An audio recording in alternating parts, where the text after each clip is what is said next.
السلام عليكم، ازيكم يا اغلى اخوات في الدنيا؟ كل سنه وانتم طيبين. هنعمل مع بعض النهارده ان شاء الله تاجي من طاجن الباميه باللحمه الضاني، وهتخلي الكل يقولك انتي ازاي عملتيه من جماله، وتحسي ان هو مسكر كده. هيعجبك جدا. تمام. الاضافه الاخيره اللي انتوا شايفينها دي اضافه الليمون. انا بحب احط جدا على الباميه ليمون، وبحب اكلها بالعيش مش بالرز.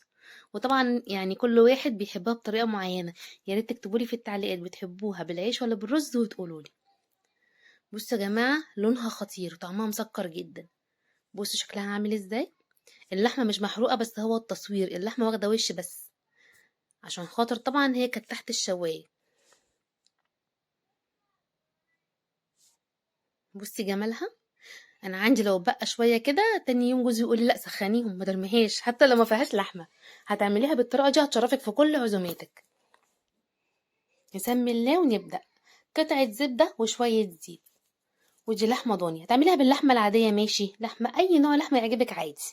بس البامية بتحب يعني اللحمة الضاني أكتر، أو اللحمة من الموزة أو سمينة شوية. دي لحمة خلاص أنا غسلتها وصفيتها، وحطيت قطعة زبدة وشوية زيت. طيب ما عندناش زبدة نحط سمنة عادي أو سمنة بلدي أي حاجة.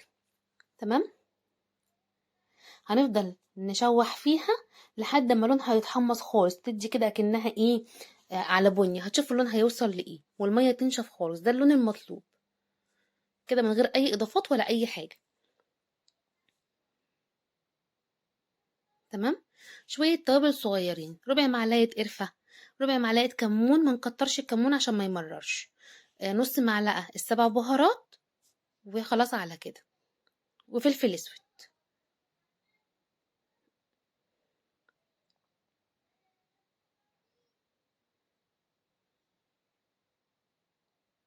لا هو سوري انا اتلخبطت، هو حبهان ولوري ربع معلقة، ما عندناش حبهان ولوري. نحط خلاص فلفل اسود. تمام. معانا بقى شفشق الا ربع طماطم معصورة ومتصفية كويس جدا. طيب انا الطماطم بتاعتي ما كانتش حمرا، فاضطريت ان انا ازود معلقة صلصة.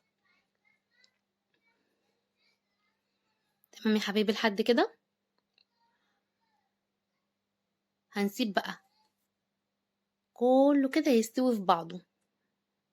في ناس بتسلق اللحمة بره وبتحطها في الطاجن وبعدين تعمل البامية وكده، لا انا شايفة ان هي تستوي منها فيها كده بتبقى خطيرة. غطيتها ونقلتها على العين تانية، ودلوقتي هنعمل مع بعض البامية. انا ما بحطش البامية كده وخلاص، لا انا بحب يبقى ليها طريقة معينة عشان كله ياخد من طعم بعضه. برضو معلقة زبدة وشوية زيت.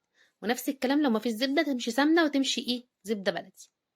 البصلة بتاعتي بقى انا مش بقطع بصلة وخلاص كده، لا انا بقطع بصلاية واحدة حجمها متوسط، مع 5 فصوص توم كبار، مع قرن فلفل بقى شطة، او نص فلفل رومي. الحاجات دي يا جماعة بتديها طعم رهيب. هنشوح مع بعض البصلة، بس مش هنستناها انها تدبل. احنا بس عايزينها تغير لون فقط لا غير. هتعزمديها في رمضان، وهتعجب ولادك وجوزك جدا، وهتعجب اي حد هتعزميه عندك. ولو الفيديو عجبك ما تنسيش بقى تعملي لايك وشير، واشتركي في قناتي عشان يوصلك كل الفيديوهات الجديدة. ولو اول مرة تشوفيني، انا اسمي هنا. دي درجة البصل. انا ما كانش عندي بامية، فجبت بصراحة كيس بامية من السوبر ماركت عادي. فهننزل بالبامية، طبعا هو فك من التلج بتاعه كل حاجة وغسلته كويس وصفيته. هننزل بالبامية ونشوحها شوية في البصل. الحركة دي يا جماعة بتخلي طعم البامية تحفة، وبالذات لما تكون هتتعمل في طواجن. جربيها وعلى ضمانتي، وهستنى تجربيها وتقولي رأيك في التعليقات. معلش انا رغاية شوية بقى، بس انا بتعامل معاكم ان انتوا اخواتي، فما احبش اسيب اي معلومة ما اقولهاش. كده خلاص هي اتشوحت وخدت لون. هنرجع تاني للخلطة بتاعتنا. بصوا بدأ لونها يظهر ازاي. هي كده خلاص داخلة على سوا. هنعمل ايه؟ هننزل عليها بالبامية. احنا هنسيبها سوا الا ربع علشان هي هتستوي الربع دوت في الفرن. تمام. هننقل البامية بالبصل بكل حاجة زي ما هي كده. دي البامية بعد ما تشوحت. بصوا البصلة مش دبلانة قوي ازاي.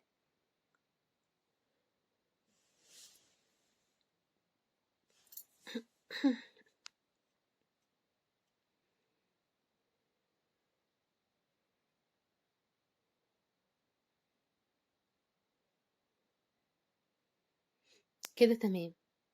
هحط شوية مية صغيرين قوي في الحلة اللي كان فيها البصل والبامية، وهنزلها على البامية في الطاجن. انا مش عاملاها في طاجن النهارده لاني عملت طواجن كتير قبل كده، فانا بصراحة عاملاها عادي جدا في الصينية دي، وبرضه هتبقى طعمها خطير.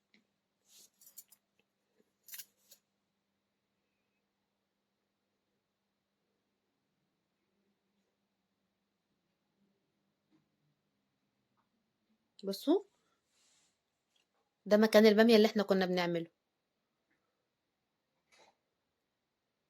معانا بقى هنا كده نص معلقة كزبرة، ومعانا ربع معلقة شطة، ربع معلقة فلفل اسود، وربع معلقة كمون.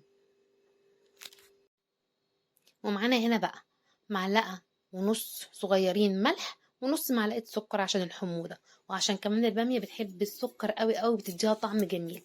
وعموما اعرفي كده ان اي تسبيكة حط لها نص معلقة سكر هتديها طعم حلو، وفي نفس الوقت هتعادل الحموضة، ما تتعملناش يعني صدرنا وكده. تمام. هتاخد غلوتين على النار، وهدخلها فرن شغال من تحت ومن فوق، شواية وفرن على 180.